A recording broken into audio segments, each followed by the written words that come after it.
Assalamualaikum warahmatullahi wabarakatuh. Selamat pagi, perkenalkan saya Ima Winanisi MT. Saya merupakan dosen dari program studi Teknik Kimia Fakultas Teknik Universitas Negeri Semarang. Pada kesempatan kali ini, saya akan memaparkan mengenai pernyataan diri dosen untuk unjuk kerja Tridharma Perguruan Tinggi atau disingkat PDD UKTPT dalam bidang pengajaran yang telah saya lakukan. Pada kesempatan ini, saya akan memaparkan mengenai salah satu mata kuliah wajib atau mata kuliah inti dari Prodi Teknik Kimia yang saya ampu, yaitu mata kuliah Reaktor Kimia.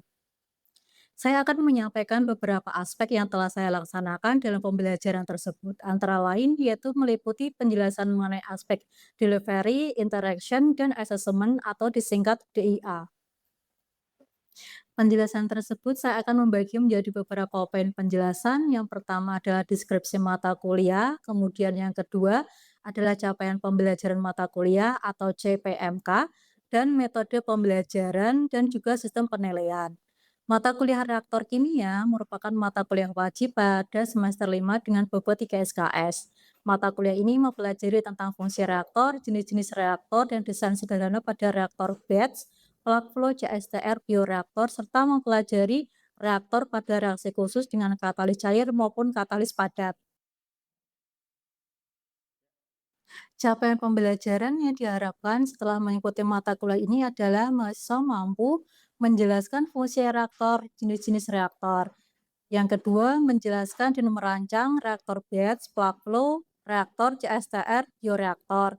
Yang ketiga, menjelaskan dan merancang reaktor untuk reaksi khusus dengan katalis. Materi pembelajaran disusun dengan memperhatikan kurikulum program studi serta memperhatikan perkembangan teknologi. Adapun materi yang disampaikan sebagai berikut. Pada pertemuan pertama, fungsi reaktor, pertemuan kedua, jenis reaktor, pertemuan ketiga nanti ada reaktor batch, pertemuan 45, reaktor plug flow, pertemuan 67, reaktor CSTR, dan pertemuan 8 adalah ujian tengah semester. Pengenalan dan fungsi katalis pada reaktor, pertemuan 9, mekanisme katalis cair, pertemuan 10, untuk pertemuan 11, mekanisme katalis padat cair, pertemuan ke-12, kinetika reaksi katalis, pertemuan ke-13, fermentasi menggunakan enzim, fermentasi menggunakan mikroba pada pertemuan ke-14, fermentasi dengan substrat terbatas dan produk bersifat racun, pertemuan ke-15, dan terakhir adalah ujian akhir semester. Berdasarkan uraian materi tadi, tentunya mahasiswa tidak hanya bisa menjelaskan secara teori, tetapi juga dapat diterapkan dalam mendesain reaktor sederhana pada penelitian atau tugas akhir. Materi-materi yang sudah disusun tersebut akan disampaikan kepada mahasiswa dalam pembelajaran 16 pertemuan tatap muka. Rencana pembelajaran akan disusun dalam bentuk RPS dan diunggah dalam sistem akademik UNES yang bernama Sikadu. Sebagai referensi pembelajaran, saya menggunakan dari buku Chemical Reaction Engineering, Octave Levenspiel, kemudian dari Vogler, yang ketiga ada Bioprocess Engineering Basic Concept. Model pembelajaran yang digunakan pada mata kuliah ini adalah Case Based Learning atau CBL, di mana metode pembelajaran berpusat pada mahasiswa. Mahasiswa diminta untuk menganalisis suatu masalah, berdiskusi kelompok, dan merumuskan solusi terbaik berdasarkan teori yang sudah dipelajari. Aspek delivery pada pembelajaran saya wujudkan dalam penyampaian materi pembelajaran di kelas secara luring maupun daring dan melalui LMS Elena UNES. Aspek interaksi saya terapkan melalui interaksi antara dosen dengan mahasiswa maupun antar mahasiswa yang berpusat pada penyelesaian kasus. Interaksi dosen dengan mahasiswa dilakukan melalui pemberian pemateri kasus, sesi tanya jawab, diskusi terarah, pemberian umpan balik, serta pembimbingan dalam menganalisis dan menyusun solusi terhadap kasus yang diberikan. Sementara itu, interaksi antar mahasiswa diwujudkan melalui diskusi kelompok untuk mengidentifikasi permasalahan, menganalisis alternatif penyelesaian berdasarkan konsep yang telah dipelajari, serta menyusun dan mempresentasikan solusi secara kolaboratif. Yang terakhir adalah aspek asesmen. Asesmen atau penilaian yang saya gunakan pada mata kuliah ini adalah aktivitas partisipasi di kelas dengan bobot 25%, penilaian proyek dengan bobot 25%, tugas teori dengan 5%, kuis dengan bobot 5%, ujian tengah semester 20%, ujian akhir semester dengan bobot 20%. Demikian penjelasan terkait aspek DIA yang saya gunakan pada mata kuliah reaktor kimia. Selanjutnya, mari kita simak bersama rekaman perkuliahan tatap muka yang telah saya laksanakan pada pertemuan ke-13 mata kuliah reaktor kimia dengan materi fermentasi menggunakan enzim. Selamat menyaksikan. Assalamualaikum warahmatullahi wabarakatuh. Selamat pagi semuanya. Bagaimana kabarnya hari ini? Baik ya, sebelum kita mulai perkuliahan hari ini, kita berdoa terlebih dahulu. Berdoa mulai. Oke, berdoa selesai. Ada yang tidak hadir hari ini?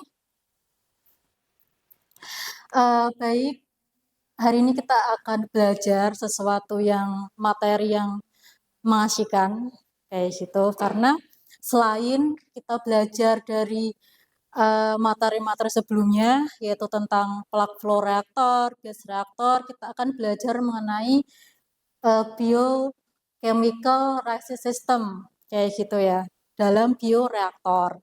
Nah ini juga selain kita ini belajar materi sebelumnya, kita belajar dari mata kuliah sebelumnya, yaitu mata kuliah teknologi bioproses, seperti itu. Khususnya di sini kita akan belajar mengenai enzim fermentasi.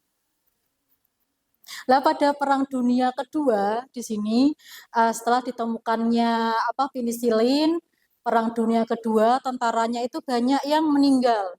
Meninggalnya itu dikarenakan luka, infeksi.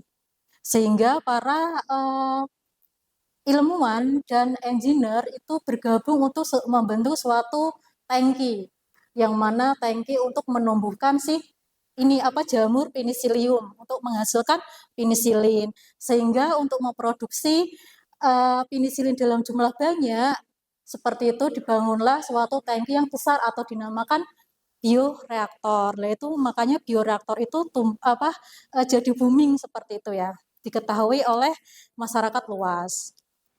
Dari sejarah penemuan penisilin dan bioreaktor, ada yang ini bisa menjelaskan perbedaan reaktor sebelum yang kita pelajari, reaktor-reaktor sebelumnya dengan bioreaktor ini.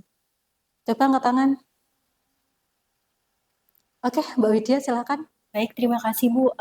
Yang saya ketahui bahwasannya perbedaan utama antara reaktor dan juga bioreaktor itu terletak pada agen yang melakukan reaksi, di mana pada kondisi operasi serta tujuan prosesnya dalam teknik kimia ini reaktor digunakan untuk menjalankan reaksi kimia biasa, sedangkan pada bioreaktor ini dirancang khusus untuk proses yang melibatkan organisme hidup atau komponen biologis. Oke ya, itu yang bioreaktor yang dijelaskan oleh teman kalian. Nah ini bioreaktor yang ada di lab, bioreaktor, kemudian ini ada indikator pH, indikator suhu seperti itu ya. Terus nanti dalam prosesnya, dalam proses suatu bioreaktor ini ada dua proses ya, kan tadi bioreaktor itu adalah alat untuk menumbuhkan suatu mikroorganisme untuk menghasilkan produk tertentu. Lah istilah lainnya adalah proses fermentasi. Maka di sini dinamakan fermentasi, proses fermentasi. Nanti proses fermentasi ada dua, ada fermentasi enzim dan fermentasi mikrobial. Seperti itu. Perbedaannya di sini, kalau kita lihat di persamaan 1 dan persamaan 2. Lah persamaan 1 misalkan kalau dulu ya pas kalian belajar bioproses, organic feed di sini atau A istilahnya substrat. Terus kemudian di sini katalisnya berupa enzim atau kita kasih simbol E ya. Terus kemudian produk chemical kita kasih simbol R. Ini untuk yang enzim. Terus untuk yang microbial fermentation di sini ada organic feed A. Nah, di sini yang beda katalisnya adalah mikroba. Selanjutnya menghasilkan produk dan plus more cell atau mikroba itu sendiri. Seperti itu. Dari contoh persamaan enzim fermentasi, kemudian mikrobial fermentasi di sini. Ada yang bisa menyebutkan contoh produk dari fermentasi enzim dan fermentasi mikroba? Boleh angkat tangan? Oke, Fadlan silakan. Oke, baik Bu. Jadi yang pertama yaitu dari contoh fermentasi enzim itu ada pembuatan sirup glukosa yang dibantu oleh enzim amilase. Kemudian ada susu rendah laktosa yang dibantu dengan enzim laktase. Lalu selanjutnya untuk fermentasi yang menggunakan mikroba, yaitu yang pertama ada asam laktat yang dibantu dengan mikroba Lactobacillus sp, dan kemudian ada asam sitrat yang dibantu dengan mikroba Aspergillus niger. Oke, seperti itu ya contoh dari fermentasi enzim maupun fermentasi mikroba. Kalau kita ini ya lihat di sini biasanya bioreaktor itu untuk industri-industri farmasi, obat-obatan, kosmetik, kayak seperti itu, makanan. Nah ini contoh yang sering kalian makan ya. Apa ini namanya? Yogurt. Nah di sini kalau kita lihat komposisinya ada mikrobanya. Bulgaricus dan yang lain seperti itu. Nah di sini bedanya apa sih nanti dalam produksi ini ya, apa sih mikrobanya? Kalau pada fermentasi mikroba, kan ada mikroba ya. Kalau kita centrifuge seperti itu, akan ada endapan. Nah, endapan itu merupakan biomasnya yang akan bisa digunakan lagi untuk memproduksi produk seperti itu. Nah, biasanya misal ini kita punya yogurt sebagai ini ya indukan. Nanti kita bikin yogurt lagi dari susu menggunakan yogurt ini masih bisa karena tadi si mikrobanya masih ada berkembang di sini. Seperti itu ya. Tapi kalau enzim itu tidak bisa. Ya, sekali habis misal amilase merubah karbohidrat menjadi glukosa kayak gitu kan. Ya udah nanti setelah jadi glukosa dia nggak bisa lagi berubah menjadi karbohidrat seperti itu. Nah ini lagi seperti ini tidak terlepas dari fermentasi enzim itu nanti menganut ini ya apa namanya kinetika Michaelis-Menten. Sini men RA sama dengan kinetika laju reaksi produk sama dengan K CE 0 kali CA per CM plus CA seperti itu. Di mana CM adalah konstanta Michaelis-Menten atau nanti disingkat biar ini MM seperti itu. Sedangkan CE0 adalah total enzim. Lah ini apa namanya feed A plus E enzim menjadi produk plus ada enzimnya, tapi di sini enzimnya tidak bisa ini lagi ya, tidak bisa memproduksi. Oke, paham ya sampai sini ya? Oke, selanjutnya di sini bisa kalian lihat mekanisme kinetik Michaelis-Menten seperti ini. Ada grafik dan di sini ternyata enzim itu akan membentuk intermediate dulu sebelum membentuk produk. Nah, di sini A substrat ditambah substrat atau reaktan ya ditambah dengan enzim. Dia ada apa namanya K1, K2 reversible, dia membentuk intermediate di sini. Terus kemudian dari intermediate di sini ada K3, K3 membentuk produk plus E enzim sendiri. Di mana CE0 itu adalah total enzim. Kalau diuraikan total enzim itu adalah free enzim ditambah dengan enzim yang berikatan dengan reaktan atau berikatan dengan substrat nanti membentuk produk seperti ini. Nah, kalau kita lihat di sini ya, apa gambar 27.3. Ini ada 3 fenomena saat CA lebih besar daripada CM, saat CA sama dengan CM, saat CA sama dengan lebih besar dari CM. Kalau yang pertama, CA kurang dari CM itu substratnya sedikit. Kalau substratnya sedikit berarti enzim masih bebas belum berikatan di sini, sehingga nanti di sini ada OD1 ya. Kalau dilihat dari sini apa? R-nya, laju reaksinya dia sebanding dengan besar CA, seperti itu. Terus ketika CA sama dengan CM itu masih enzimnya 50% bebas, 50% berikatan, seperti itu ya. Terus yang ketiga, saat Ca lebih besar dari Cm, artinya substratnya itu sangat banyak di sini. Zero order kayak gitu.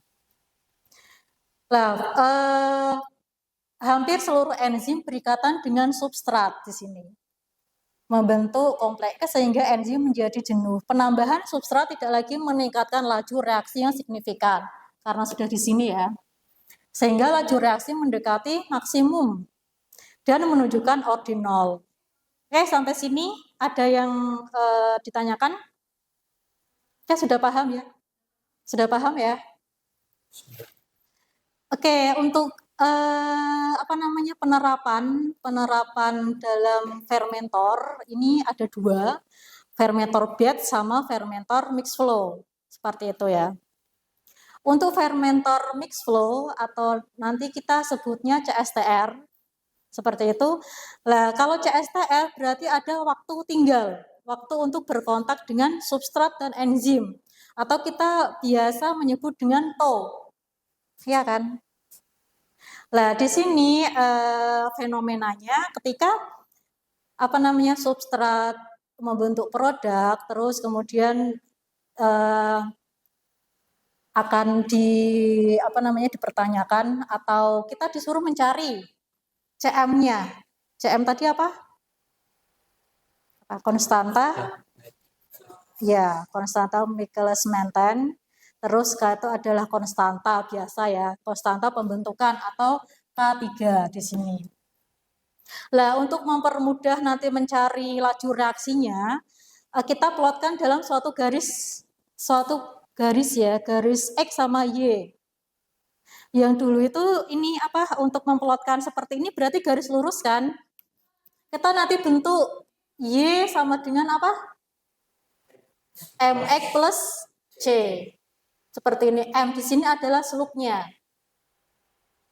Nah, kita akan membentuk seperti ini dari persamaan 7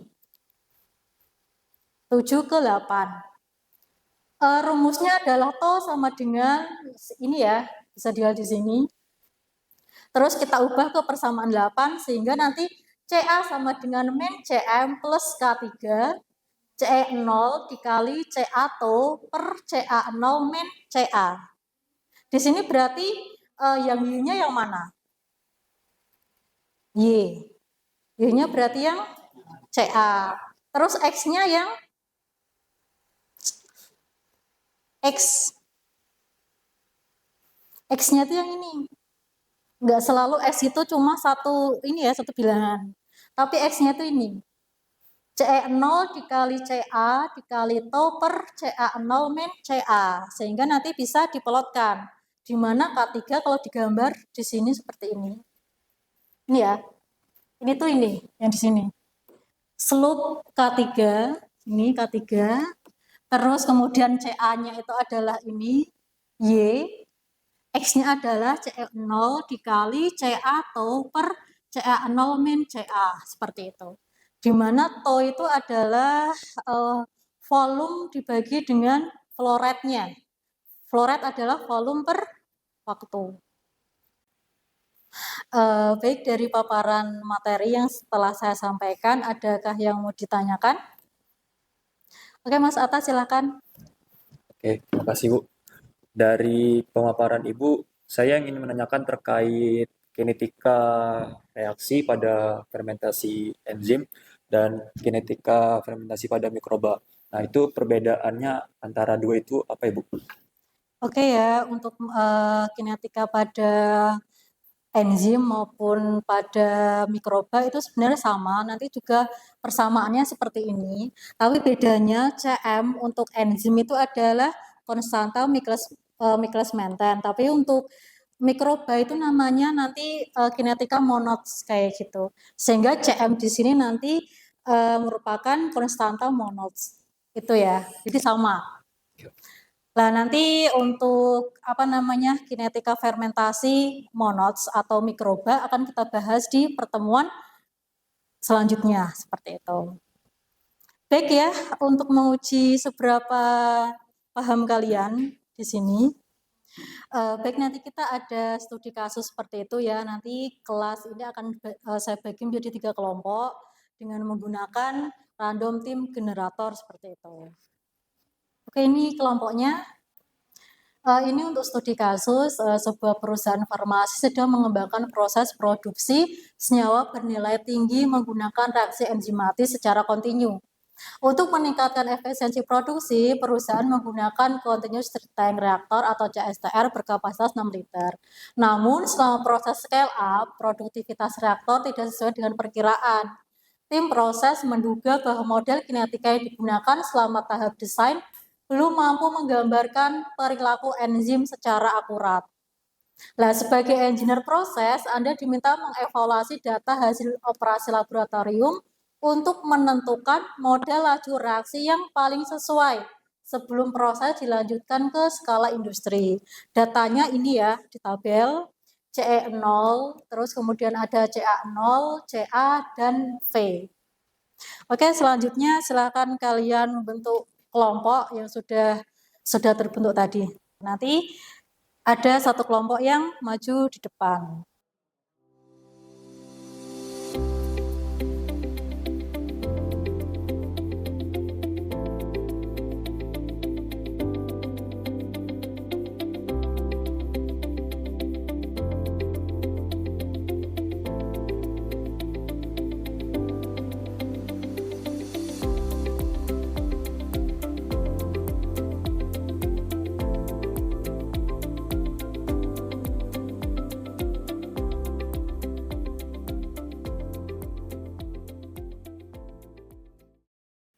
Oke ya, waktu kalian presentasi sudah selesai, silakan kelompok yang sudah selesai bisa maju ke depan. Oke, kelompok mana? Boleh kelompok saya. Oh, boleh, silakan. Oke, Mas Fadil dan tim, kawan-kawan maju ke depan untuk presentasi. Ya, Assalamualaikum warahmatullahi wabarakatuh. Selamat siang semuanya. Jadi di sini kami dari kelompok 3 ingin mempresentasikan hasil diskusi dari studi kasus yang tadi sudah dikasih kayak gitu. Nah, sebelumnya kami perkenalan dulu. Saya sendiri ada Fadil Ahmad Astagina, di sebelah saya dan teman saya yang lain. Dan saya Oke, lanjut untuk jawaban dari studi kasus yang sudah kita diskusikan. Itu yang pertama kita harus mengidentifikasi dulu apakah dari kasus ini itu adalah enzim atau kasus dari yang mikroba. Nah, setelah kita baca soalnya, ke atas dulu. Nah, setelah kita baca soalnya, di sini ternyata perusahaan farmasi sedang mengembangkan proses produksi senyawa bernilai tinggi menggunakan reaksi enzimatis. Berarti nanti kita itu memakai kinetika modelnya yang enzimatis kayak gitu, dengan continuous stir tank reaktor yang berkapasitas 6 liter. Di sini juga kita sudah mengetahui volume dari CSTR yang kita gunakan, yaitu 6 liter.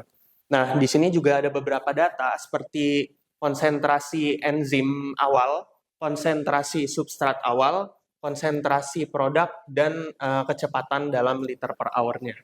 Jadi, karena kita sudah identifikasikan, ini adalah reaksi enzim yang mana menggunakan kinetika model Michaelis-Menten, yang ini didapatkan min RA-nya itu yang di bawah. Jadi min RA sama dengan 24,147 dalam kurung CEO kali CA per 0,2062-nya yang tadi sudah kita dapatkan plus CA. Seperti itu. Oke, terima kasih. Sekian presentasi dari kelompok kami. Wassalamualaikum warahmatullahi wabarakatuh. Waalaikumsalam warahmatullahi wabarakatuh.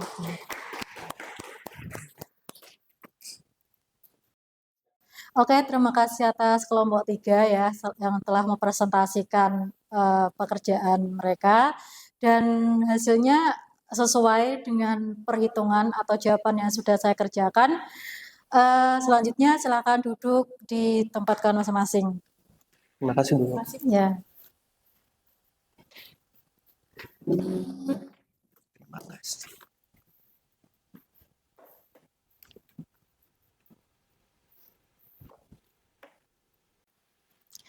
Baik ya, setelah kita mendengarkan ini presentasi teman kalian, selanjutnya kita memberi kesimpulan untuk kelas kita.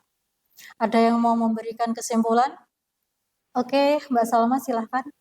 Baik Ibu, izin menjelaskan dan juga teman-teman atas kesimpulan dari yang sudah kita pelajari pada hari ini, di mana hari ini kita belajar bioreaktor, yaitu alat yang digunakan untuk membudidayakan dan juga menumbuhkan mikroorganisme seperti ragi, bakteri, dan juga mold. Nah, butuh kondisi tertentu untuk menghasilkan kondisi yang optimal untuk menumbuhkan bakteri dan juga nantinya pembentukan produk di akhir. Lalu untuk jenis proses yang terjadi di bioreaktor itu sendiri ada dua, yaitu fermentasi menggunakan enzim dan juga fermentasi menggunakan mikroba. Dan untuk kinetika reaksi pada fermentasi enzim ini menggunakan model kinetika dari Michaelis Menten yang tadi juga sudah dijelaskan oleh Ibu Ima. Dan yang terakhir untuk menentukan nilai Cm, K dan juga persamaan laju reaksi fermentasi enzim itu bisa menggunakan cara grafis seperti plotting garis linear yang sudah dijelaskan oleh teman kita semua yang tadi presentasikan, dan juga dengan menyesuaikan lagi jenis reaktornya itu batch atau mixed flow. Oke, seperti itu ya kesimpulan kuliah hari ini. Untuk pertemuan berikutnya kita akan membahas mengenai fermentasi mikroba. Untuk materi bisa kalian download di Elena seperti itu. Dan tadi hasil presentasi kalian atau hasil diskusi silakan diupload di Elena juga. Saya rasa cukup untuk materi hari ini.